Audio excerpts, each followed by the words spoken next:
Good morning, everyone. We will give it just a minute while people continue to enter the room. We do welcome you to turn your cameras on and be with us, and we will have the opportunity for question and answer. Today, we will be talking about poverty, and we have a guest speaker that'll be speaking specifically about incarceration, the impact that has as well, but we'll also have a broader discussion about poverty in general. So please feel free to turn your cameras on. And if you have questions, you can put them in the chat box or raise your hand and we'll acknowledge you and let you ask your question live. So we'll give it just a second before we get going.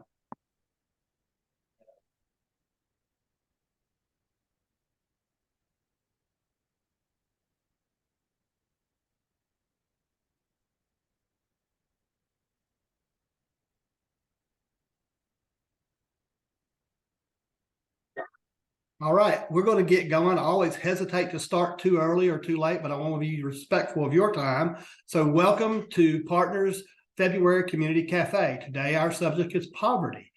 Our first speaker today is Melissa Radcliffe. She is with Coastal Horizons. And I'm going to turn it over to you, Melissa. So good morning, everyone. I was actually just putting my information in the chat, so I'll make sure to get that sent off. So a couple of things. I am not talking about poverty here today. I'm talking about children who have an incarcerated or returning parent. I can make up some really good stuff about poverty, but really I'm going to let my co-presenter do that piece of it. But I am going to ask folks to do something which I do with every group before we do a share screen is, Jerry did say about turning on your camera. I would love if folks could turn on their camera and just do some sort of a wave, a thumbs up, a smile. I don't know about you, but I feel like I'm still spending way too much time talking at screens, right? And little boxes. So if you can do that, and if you want to turn your camera off after, that's great. And if you can't turn your camera on or you choose not to, still do a thumbs up, a smile, a wave, because we can feel that through the screen, right? Like even if we can't actually see it. I love it. I love seeing that we actually have lots of people here today. So good morning. So my name is Melissa Radcliffe, and I run a program called Our Children's Place, and I'm going to do a share screen. So if you want to hold on just a second, I have a short PowerPoint, and I want to make sure that we have a chance to. Okay, and great. Someone's giving me a thumbs up that you can see that. So I am happy to make this PowerPoint available afterwards to folks. It's relatively short, but it does have quite a few resources in it. And I want to make sure that folks have an opportunity to look at it afterwards, and maybe they have a bit more time. The other piece is that you're going to see a couple of purple flowers on a couple of the slides. And that's a reminder to you that that might be a homework assignment for you. If we were to get in person, I would give you an actual homework assignment. I'm not going to do that this morning, but just know that when you see a purple flower, it might be, hey, that's some homework. That's something that I'm going to work on to continue and make this conversation go beyond this morning. I always think of this as the start of the conversation, but not the end. This is a pretty big topic. You actually have two very big topics here today. So I don't want you to think that when we're logging off later on this morning that we're done. If you'd like to continue the conversation in whatever way works for you, whether as part of the cafe, a community group, partners, other community groups, entirely up to you. If you'd like to continue the conversation, I hope that you will invite us to be part of that. The other piece of this is that I'm not coming to this from a clinical perspective. I'm coming to you from an advocacy perspective. And I love talking with community groups like this because you already are doing such amazing advocacy work. So I'm going to encourage you to put on or keep on that advocacy hat, but then add a different twist to it, a different perspective. I want to tweak it slightly to think about children who have an incarcerated or returning parent and how to look at this from their perspective in terms of what it is that they need. So we are based in Durham, as you heard, and if you're a fan of minor or Major League Baseball, you may recognize the Durham Bulls logo up there. We do work statewide, and I'll talk about that in just a second. And we are part of Coastal Horizons, which is based in Wilmington. Some of you may be thinking, gosh, how does an agency or program in the middle of the state get the word coastal and horizons as part of their name? We merged with them about 8 years ago. We're coming up on our 8th anniversary. And so that's how we acquired that name. We fall into the Justice Services Department, but our focus is particularly on children who have an incarcerated or returning parent, and thinking about how we're creating communities where they are supported, where they're recognized, where they're not shamed and stigmatized, and where they're encouraged to share their stories. So I'm going to back up and spend just a minute talking about that. So we want to think about communities where kids are recognized. So we move away from this thing of saying, well, not in my community, not in my school, not in my subdivision. We don't have any of those children. Instead saying, we all have children of incarcerated and returning parents in our communities. So recognizing them, supporting them rather than shame and stigmatizing. And I think that one of the best ways and most and easiest ways that we can start to increase that support is our willingness to talk about it. Now, I'm going to mention about the awareness piece in just a second, but to think about and recognize and say, how do we increase that support and decrease that shame and stigma? And then encouraging them to share their stories.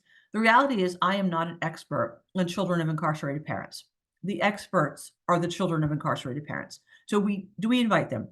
Do we ask them? Do we offer them the opportunity? Do we challenge them to tell us about their situations? What's going on? What do they want us to know about what it means to have an incarcerated or returning parent? So thinking about those three pieces of creating communities.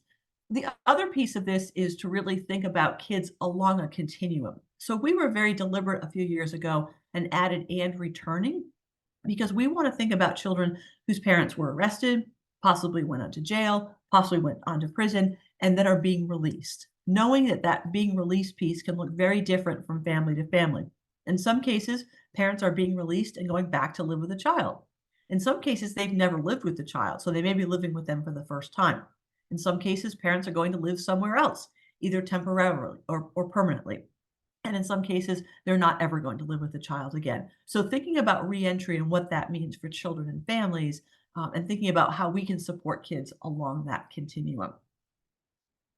So I spent a lot of my time doing this, and I want to clarify when I say educate, I'm not telling professionals how to do their jobs. I'm not telling anyone how to do their jobs.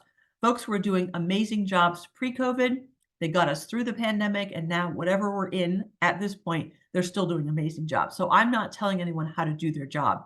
What I'm saying is, do you have some tools? Do you have some resources? Do you have a person to turn to? Do you have access to some good book lists or good websites or good articles that you're when, not if, but when you have a child they're providing support to and they are encountering this situation, that you have a place to turn? And maybe even thinking about that ahead of time rather than finding yourself in the situation saying, I don't know what to do. I hadn't even thought about this. So the invite on this particular line, you can click on that, and that's going to take us to a map, take you to a map on our website. I call it our Where's Waldo map. What we've done is colored in every county on that map. So it's a North Carolina map broken down by county. We've colored in every county that we've done a professional workshop in. So if you look at that map, could be your homework assignment. If you look at that map and say, oh, wow, my county's not colored in, let's change that, right? Figure out a way to invite us in so we can do a workshop with professionals. But you're not off the hook. If you look at the map and say, oh, well, my county's colored in, I'm good, you probably are good, but it's probably been a while, right? Pandemic sort of threw off schedules there. So it might be time for you to invite us back. That it's time for us to come in and do another workshop. So educating professionals, supporting relationships is the other big piece of what we do. And I can talk about this all day. I know you don't have all day, so I'm not going to. If you have follow-up questions, let me know. This is happening in two ways. So we are doing Parent Day at some of our prisons, not all of our prisons, but some. We have 3 scheduled for the spring. We have 2 others that are in the works. Those are extended visits. Kids come in. We have an arts and crafts for them to do. We have a project for them to work on with their parents they take home. We have a book display. We bring in lunch. They have board games. They have family photos. So it's a great opportunity for children and their parents to do some bonding over a longer period of time. It's a 4-hour visit as opposed to anywhere between a half hour and hour and a half, quote unquote, regular visit. So again, that's not happening at all prisons, but it is happening at some. If you'd like to know more, let me know. And then the other piece is that we are working on a grant called FRESH, which stands for Family Reentry Support and Help. It has us at 5 prisons. We have care managers who are doing parenting classes and individual case management at those 5 prisons, and then slowly connecting with families around reentry and thinking about what does it mean for families to have that loved one come home. But as part of that grant, we've also done training at 13 prisons, including Lincoln Correctional, including Caldwell, Davidson. So a number of them in the middle part of the state, we've done training around how they can make their spaces more child-friendly, the importance of parent-child bonding, a little bit about trauma and child development. And then we're helping 14 prisons redesign their visiting spaces to make them more child friendly. Lincoln and Gaston are two that have done amazing things. We created a checklist for the prisons. We went and did site visits, and we made some recommendations on how to make those spaces more child friendly. If not child friendly, at least child welcoming. So if that's something you're interested in knowing more about, definitely let me know. And then identify and promote. This is the piece of saying, and me asking professionals, who are all the adults children spend their time with? So not just the adults we assume are going to be good support, but others that we may not have thought of. So I'm going to use our schools as an example. Sometimes folks will say, we got this covered, right? Our social worker has this under control. To which I say, that's great. I'm thrilled. And if your social worker needs any help or resources, I hope that person will call me. But I also ask a question about, is your social worker there at one school every day? Do they have to split their time? What if they're spending time with another student and you have a student who wants to talk about having that incarcerated parent? So broadening it and saying, who are the other people? Who's the team that's available? It may be for a student that's actually the bus driver, right? The bus driver sees who's they're picking up every morning and dropping off every afternoon. They may see that the parent who's there waiting is not waiting anymore. So broadening it and saying, let's make sure all the adults in a child's life have some information about this. So these are the questions that I ask all professionals, and there's that purple flower. These might be questions that you take back with you and say, hey, are we asking these questions? Are we asking something related that maybe we need to tweak slightly? Maybe we've never asked these questions before, but we're asking about, what do kids need? What do you need to support them? And then what do parents need? And that's the one I want to spend a minute on. So I'm thinking about who's caring for the children. Is it the other parent? Is it a grandparent, foster situation? Is it something completely different?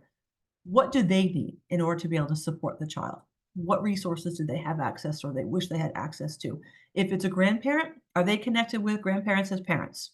Are there other opportunities for them to get some support? But I want to broaden that conversation a bit and think about the incarcerated parent. So we believe in children having the right to have a relationship with their parent who's incarcerated if it's safe and appropriate. And we also believe in children knowing the truth about where their parent is.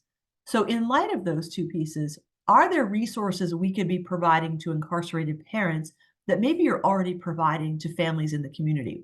So if schools are sending out report cards or progress reports or updates from a teacher, any of those types of things, can we also get a copy of that to the incarcerated parent? The short answer is yes. The longer answer is, ooh, how do we make that happen? But also in your capacities, your individual or group capacities, are you providing resources to families that could be provided to the incarcerated parent? Do you send out a newsletter? Do you do a biweekly email update?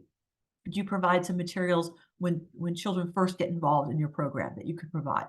And again, if it's safe and appropriate, these are ways to keep that incarcerated parent engaged. In particular, if they were engaged prior to coming to jail or prison, and we have reason to believe they're going to stay engaged when they get out.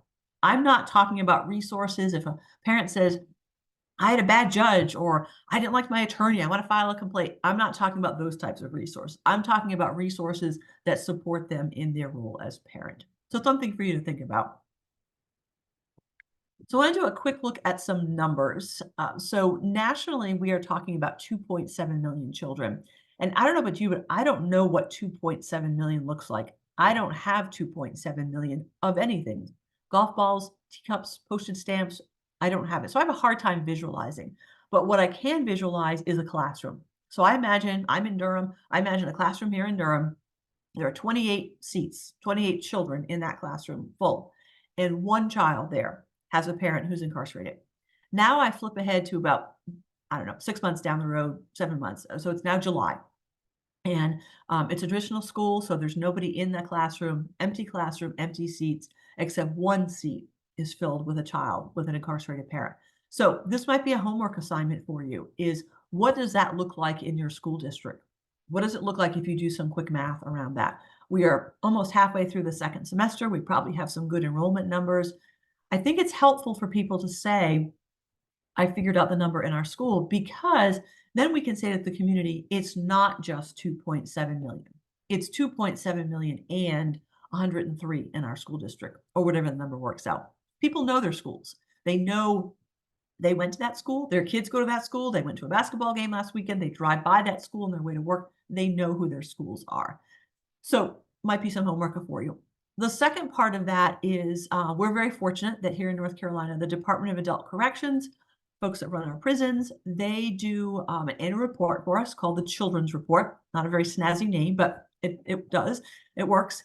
And so what they do is they ask the question of the men and women who are in prison on a certain day, how many of them have self-reported they have minor children? So for any of you who have done data collection, self-report means I can report or I cannot report, and there's no consequence. So I always say the number that we have is a number with an asterisk. So that almost 21,000 is the number of children. So the men and women who were in our prisons, I think it was January 24th, they self-reported they had almost 21,000 minor children. Number with an asterisk, because the best we have, but not the best. It does not include children whose parents are in jail, parents who are in the federal system, or parents who are in a state prison in a different prison. Also, that question about whether or not I have children is part of prison intake. So for many folks, a pretty stressful time. So they may be overwhelmed. They just can't answer any of the questions. They may say, I'll talk about me, but I'm not talking about my kids. Kids aren't going to prison. This is not going to be surprising for any of you who have worked or currently work for DSS. For some parents, they don't want to disclose about children for fear that DSS will get involved, the kids will be scooped up. And then in some cases, there's concerns about child support. So best number we have, but not the best. If you click on the North Carolina little piece there, it's going to take you to an article talking about this particular report and what we've seen over the course of time. And at the bottom, the link to Annie Casey, they encourage folks to continue doing this point in time count, but they also encourage folks to consider how many children have ever had an incarcerated parent. So not necessarily just today, what is it, February 28th, but any time between birth and 18. Those numbers skyrocket, as you can imagine. The reason I pointed out is just a reminder to us that just because the incarceration is over doesn't necessarily mean the impacts are over. So a connected slide to this, this is new for my PowerPoint. The slide's been around for a bit. For me, this is very sobering because this takes that 1 in 28 and now breaks it down by race. And as you can see, for me, at least the visual creates a very different experience depending on the race of the child. So I encourage you to come back, look at these slides. The link and the source for that article is at the bottom with the Osborne Association.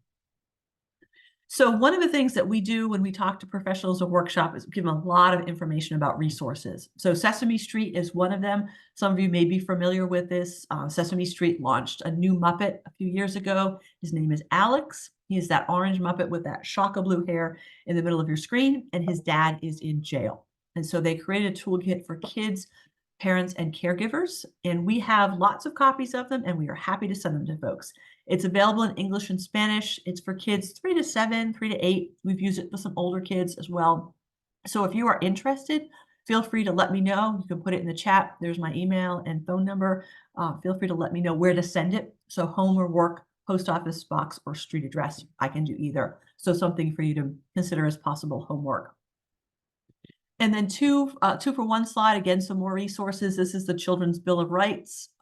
It is not a legal document. You cannot be held accountable if you don't follow it. For me, though, I feel like it can be a good conversation starter, a good jumping off point. Number 4, I have the right to be well cared for. My guess is that's what everybody on here this morning is focused on, is children's well-being. Now, it could be through the adult, through the parent, but thinking about the child. This is asking you, though, to think about it with that, again, that little bit of a tweak about having an incarcerated parent. Then the second, this is a screenshot of our website, our homepage. So second part of this 2 for 1 is that I put a little graphic there with the drop-down boxes for the book lists on our website. We have 4 lists. We update on a regular basis. I won't put a book on there unless I've read it, which doesn't mean they're all good books. It just means I've read them all. So if you're looking for recommendations, let me know. And then think about this as a resource. Share it with schools, share it in the community. If you have books where kids are looking at books in a waiting area, can families check out books and take them home? Can you print the book list and share it with families? If you are involved with younger children and do story time, would you consider a book about a child with an incarcerated parent? So lots of opportunities with this book list. And then one more resource, we are part of this national campaign called See Us, Support Us. It happens in October.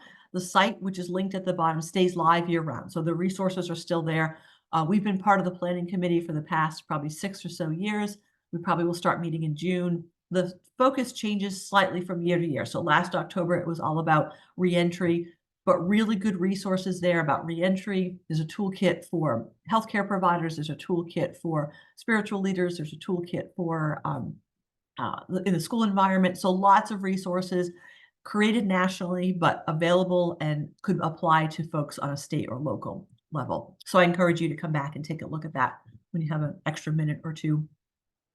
And then I mentioned earlier about starting the conversation. So I'm going to go back and say, are you interested in continuing? What does that look like? And then final homework assignment is my guess. I look, there are about 50, maybe close to 60 people here this morning.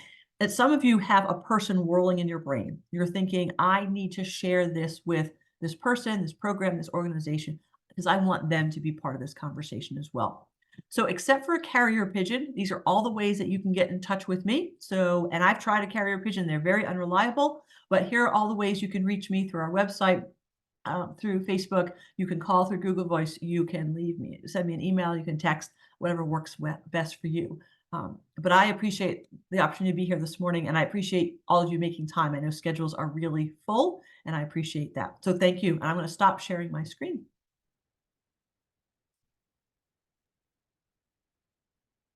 Wow. So how many people have purple flowers that they're looking at right now and thinking about the questions? It's such an important topic. So let's pause for a second. And if you want to unmute, if you've got questions for Melissa, give you an opportunity, raise your hand, and Armani will check that chat box. And if you've got questions, let's give Melissa a chance to speak with you. But definitely thank you so much, Melissa, for that presentation. It's so powerful. So feel free to put it in the chat box or raise your hand if you've got a question. Kelly, if you want to unmute. And I'm taking Armani's job. I'm sorry. And I don't really have a question, but I'm in Lincoln County. I do Child Protective Services, and I did not know anything about the program that she's been doing in Lincoln County. And this is the first time I've heard about it. So I'll definitely reach out to her and touch base and just to get more information on that, because I don't think anyone at our department's aware. Yeah, Kelly, I'd love to talk to you. And unfortunately, the numbers were so low at Lincoln Correctional that we are moving the program to a different facility. But I would still love to talk to you. Like, there's still the warden at Lincoln Correctional is amazing, and I'd love to make sure that there's some good connections there. So I look forward to talking with you. Thank you.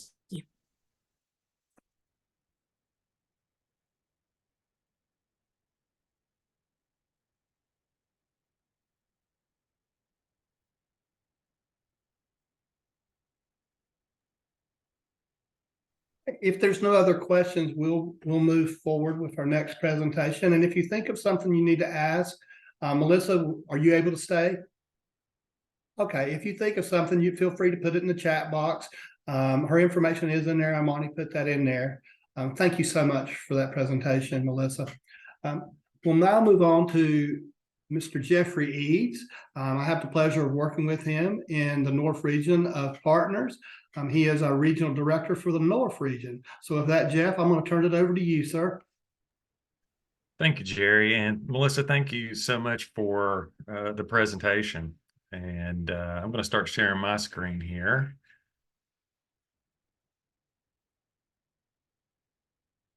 Folks. All right. So hopefully that's coming through for folks. Jerry, thumbs up. All right. So in preparation for my piece of this, and with hearing about what Melissa was going to be talking about, even though my topic is more broad-based, I did want to take a minute to talk about the connection of this in terms of poverty and with these children who have a parent or guardian or someone that's a special person in their life that's incarcerated. And I'm a licensed clinician, but I'm not really looking at this necessarily from that lens. I'm just looking at it as a person who cares about kids and families, right? And just trying to see, what does this do and what do these words mean? But having an incarcerated or returning parent can significantly impact poverty in a variety of ways. Let's just think about what are those? Loss of income. Got one parent's incarcerated, right? The family's going to lose a significant portion of income potentially, whatever that income looks like. Financial strain that comes with that.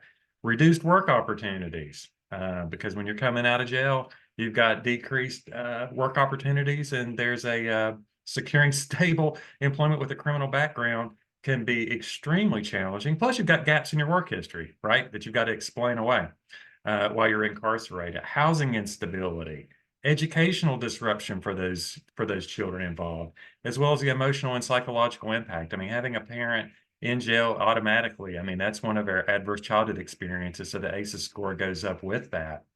But also, in looking at that report that Melissa shared from Annie E. Casey about the 2.7 million children currently have a parent in jail, there are 5.1 million children who have experienced parental incarceration. You know, so I mean, we're talking about people under 18, right? We're talking about children. And so if you think about her 2.7, then there's the 5.1 million who have also experienced this. Her slide on what does it look like, and that 1 in 9 for Black youth, 1 in 28 for Hispanic youth, and 1 in, I can't remember, 50 something for white children. There is a definite disproportionate impact on minorities. There is the parental incarceration disproportionately affects minority communities, particularly the African American and Hispanic populations. African American children are about 7 times more likely, and Hispanic children twice as likely than white children to have an incarcerated parent. That's important information for us to have. About 2/3 of parents in state and federal prisons report, like Melissa said, having minor children, right? And something to think about too is, and this goes all together, which is this isn't a one-shot deal. Recidivism rates in the US are high. Significant portion of folks return to prison after release. So there's that cycle of incarceration too. So when I talk about those high rates of recidivism, just something to think about, and then I'm going to jump into the rest of my presentation. According to the Bureau of Justice Statistics, within 3 years of release, about 68% of released prisoners were rearrested, and within 5 years, 77% were rearrested. And you think about if those folks have minor children. So not only are we talking about children experiencing the incarceration of the parent one time, for some of these children, is it going through that experience multiple times? And so anyway, it has a significant impact on financial assets, et cetera. And so Melissa, thank you again. Those are great resources that you shared. So as far as this conversation about poverty, I wanted to start off with just this visual. And I wanted to say, imagine you're running a race, and I'm not going to read you a PowerPoint, so don't panic. But some participants are given a head start, and others are held back or have added hurdles along the way. In this scenario, would it be fair to expect everybody to reach the finish line at the same time? Who's most likely to win or lose that race? And what does it say about fairness of the race as a whole? And that could be looked at when we think about poverty, because we're not all starting at the same starting line. We don't all have the same finish line. Some of us have more hurdles than the other. So how's the whole thing set up? There's a quote from Nelson Mandela. He said, poverty is not an accident. It's like slavery and apartheid. It is man-made or human-made and can be removed by the actions of human beings. And so why do I bring up that quote? It's not natural or inevitable condition, but it is a result of our actions, policies, and systems that create, as even Melissa alluded to, that can perpetuate inequality and deprivation in our citizenry. So consider this for a second. There's a single parent working several minimum wage jobs to support their family. Despite working a lot of hours, maybe even having a third job in there, you're going to struggle to make ends meet. You got low wages, lack of access to affordable childcare, all the things that we know about and talk about on a regular basis. But we have to consider the inadequate wages, lack of social support, the unaffordable housing that can contribute to that economic hardship. And when we get into the housing piece, do we just say there's lack of housing? Well, there are massive reasons. And what is going on with our housing market? Where can people live? What are the neighborhoods in which they can afford to have housing? And who are the folks who are what we call houseless, who are moving from place to place? And so it's healthcare costs. Consider again a family that's facing medical debt due to a sudden illness or injury. Happens a lot. And a lot of times folks have health insurance, but the out-of-pocket expenses and medical bills are exorbitant. Those can be systemic issues such as lack of comprehensive insurance coverage, because not all insurances are made equal, are they? And limited access to affordable healthcare services. So sometimes people have that insurance card in their pocket, but the deductibles and the out-of-pocket is so high that sometimes for them it's akin to not having insurance. And again, the criminal justice system. A person with a criminal record struggling to reintegrate into society after serving their sentence. Despite many efforts, sometimes to get a job, a lot of times folks don't want to take a chance on you. Housing, you've got to do that credit. You got to do that credit check. You got to put that felony conviction on there. And there's discrimination and barriers due to that past involvement with the criminal justice system. Homelessness, another thing that we talk all, it's on all of our hearts and minds right now. It's just a major issue with children, families, everybody that we're working with. Homelessness due to a combo of factors: job loss, mental illness, housing instability. What are all the structural issues of affording housing shortages? Inadequate support for mental health services, lack of social safety nets that contribute to homelessness in society. So none of this there's no easy answer. These are complex issues, and there are so many variables going into it that are distinct for each family.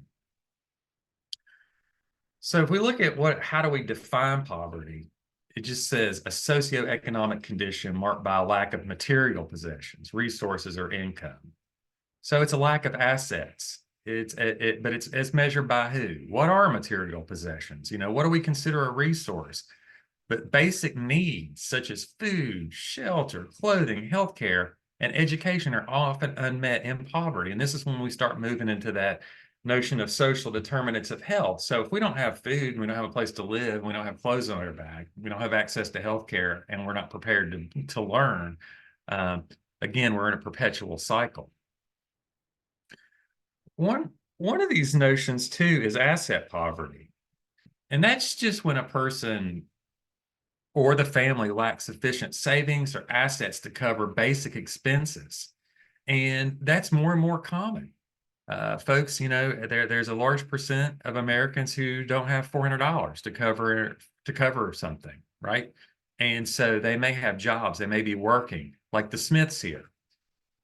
Let's consider their situation. Two parents working full-time jobs, slightly above minimum wage. They're above the federal poverty line. They have no savings. They have no assets. They're not saving for retirement, all those kind of things, 401ks, 403bs, IRAs. That's not even in the conversation. They're renting their home. They don't have investments. They're living paycheck to paycheck. They don't have that $400. A job loss or a medical emergency becomes a crisis. This is no longer just an inconvenience. This is a major problem. And despite the fact that they're both working, they're asset poor. So that brings up a lot of hidden vulnerabilities in their system because it's precarious. They're really just hanging on. It's that thin line. And so on the outside, they may appear to be doing quite well. But again, they're just one event away from having a family financial catastrophe. So how prevalent is this? Nearly 40%, and I don't want to throw around a whole lot of statistics, but this one is from the Federal Reserve in 2019, so it's a little aging, don't have that $400. Over 30% of U.S. families are asset poor. Now let's go back and think about those demographics too. Disproportionate impact, again, Black, Indigenous, persons of color, single parent households, lower educated individuals, more vulnerable. So asset poverty extends beyond the income. And so again, this is a hidden vulnerability that sometimes we don't include in part of our conversation about how we're helping individuals. So when you have a financial crisis that looms large in the background, you have stability that's easily jeopardized, your well-being is easily jeopardized. These are not the these are not the building blocks for really good mental health. This is that classic notion of just pervasive and overwhelming anxiety and fear that comes along with not having the resources. So when I talk about health equity, what is it? It just means in a world where there is health equity, everyone has the opportunity to achieve the highest level of health, whatever highest is, whatever health is, regardless of their socioeconomic status and other social determinants. So health equity is aspirational. It's not real. It's just something that if it happened in a perfect world, people would have these things, right? It's like this conversation we're having today. We have a lot of folks on the call, but who doesn't know about this call? And who wants to be on this call but can't get on this call? And how many times do we have situations where we have people that ask for help, but we don't know who are the people that need help? Because again, who's at the table and who's not at the table? So how do we differentiate health equity and poverty? Again, with health equity, we're looking at trying to get equal access, trying to address those disparities. And in poverty, we're again looking at the lack of material possessions. And again, material possessions are relative. One person's castle is another person's worst nightmare, and vice versa, which can again impact our access to our resources that are essential for health, because healthcare is not free. And in many instances, healthcare is a privilege and not a right. So in the next couple of minutes that I have, what are some of the key takeaways for us? And honestly, I say for us, but this type of preparation for a conversation like this has really caused me to stop and do a lot of thinking about my own hangups and how do I view these things and what is the lens through which I look at these issues. And poverty is multifaceted. I mean, there again, we're looking at economic factors, we're looking at social factors, we're looking at environmental factors. Is it accidental that people who live in poverty are the closest to hog lagoons? They're the closest to floodplains, they're the closest to hurricane-ridden areas. Is it accidental that folks living in substandard housing are the ones who typically see the tornadoes tear through their areas? I grew up in West Virginia. We could talk about resource depletion, and larger companies that come in and create havoc because the folks that are vulnerable to poverty don't have the resources to stand up and fight back against those things. And also with climate change, we're seeing more and more of that as people are moving into areas that are impacted by climate change because it's some of the only places where they can afford to live. So how do we measure these things? Well, we have federal poverty guidelines, and these are the things that we use to see if you're eligible for programs, okay? When we look at household size, we look at, larger families, and then there's cutoffs. These are things like Medicaid eligibility, food stamp eligibility, housing assistance. So those are the poverty guidelines. But then we have poverty thresholds. And these are used by the Census Bureau for stats analysis to determine how we're going to divvy up federal and state monies. And then we have these thresholds. Again, we're looking at family size, composition, and age of household members, but the numbers don't always match up. So again, these thresholds are used to estimate the number of people living in poverty and to track those rates over time. So it's used more for statistical analysis versus, say, eligibility criteria. I'm going to move through these because, again, I'm looking at our time. So how could this confuse folks? Well, a low-income family living in a state with Medicaid expansion, which we are now, they may assume they're ineligible for Medicaid because their income exceeds the poverty threshold. However, they might be unaware that Medicaid eligibility is determined based on federal poverty guidelines. And some of those income guidelines just changed, right? In terms of who can get it. So which have higher income thresholds for eligibility. But as a result, they don't apply for Medicaid coverage. So this was insurance coverage they could have had. They didn't know about it, which could have led to potential financial strain from those medical expenses. So how does this impact kids? And how is this cyclical? And what is this cycle of poverty? When you miss out on preventive care, you miss out on immunizations, routine checkups, you're having teeth pulled versus getting routine dental care. That's your growth, your development, your overall health, which again, we see it in schools. We see it all the time that the kids who don't have food, the kids who don't have the health care, that don't have those things, they're not physically and cognitively prepared. They're not able to kick out that academic performance like their peers, and that impacts their future opportunities.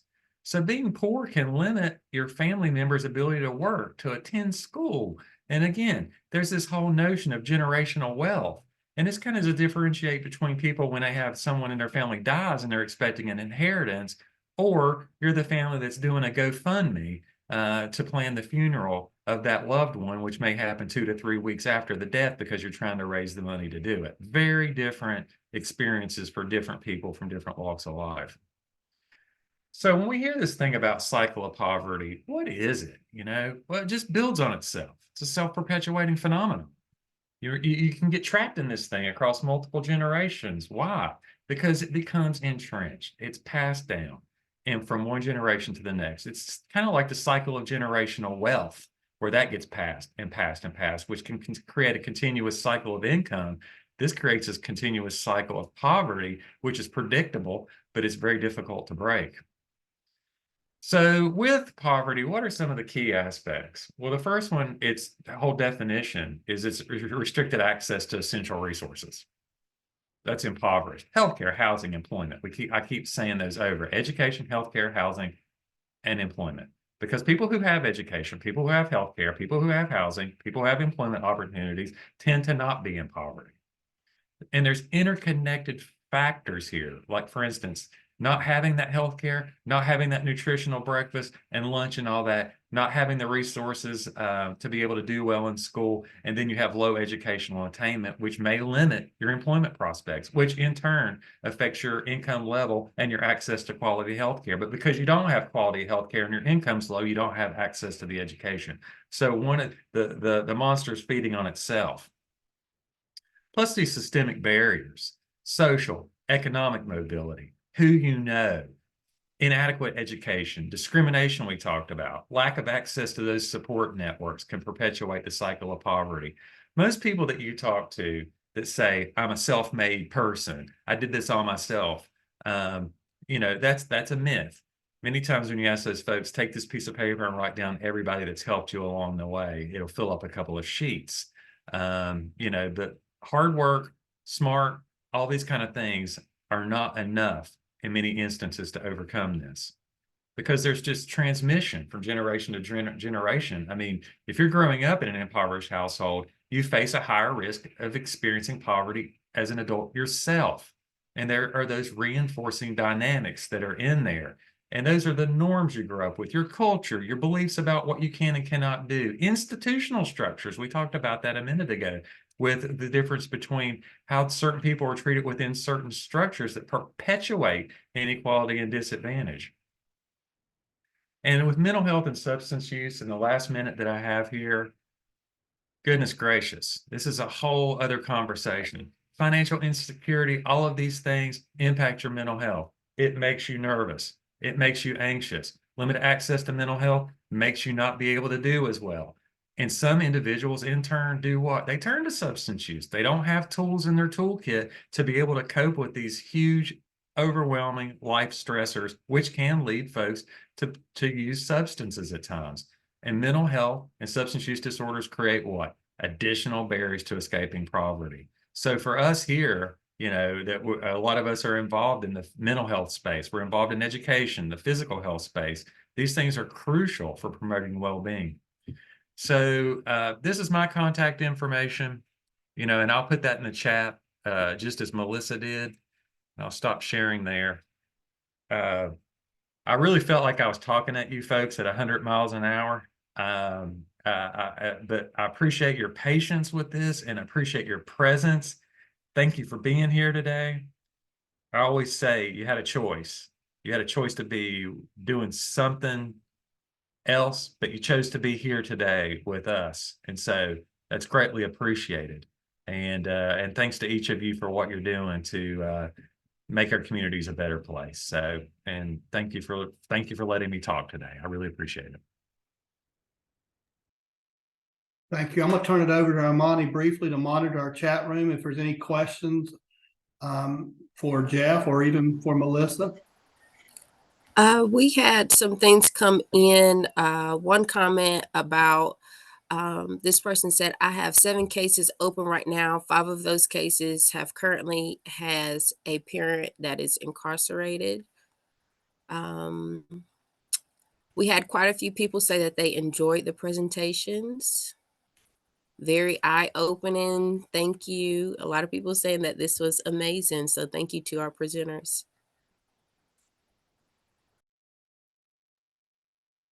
Thank you, Amani. And I really appreciate Melissa, you and Jeff being willing to speak on these subjects. It's very important. I always challenge you to look around the room and not ask who's here, because you are here, you chose to be here, but to also look around and see who's not here. And how do you get the message out to them and get them to this one or the future ones? Jeannie put in the chat box that these are recorded, and you can go to our YouTube website and check these out and share those with other people. We welcome that. We've got many great videos from community engagement, from our member engagement team as well, and from other pieces of partners that are there for your use. But I challenge you at the next one to bring someone to the table with you and share the message even more. And with that, I'm going to turn it over to Krista Barbie. And thank you all for being here. Yes, thank you guys so much for being here for February's Community Cafe meeting. We had great speakers, Melissa Radcliffe and Jeff Eads. Like they said, their contact information has been put in the chat for you guys. I really urge you guys to reach out to them with questions and to start up communication. Next month, our community cafe will be on March the 27th, Wednesday. It's always on Wednesdays, 4th Wednesday of the month. And that will be at 10 a.m. We're going to be talking about intellectual or developmental disabilities throughout a person's lifetime. So we're really looking forward to that topic. Look forward to seeing all you guys back next month, and have a great rest of the day. Thank you so much. Thank you all. Thank you.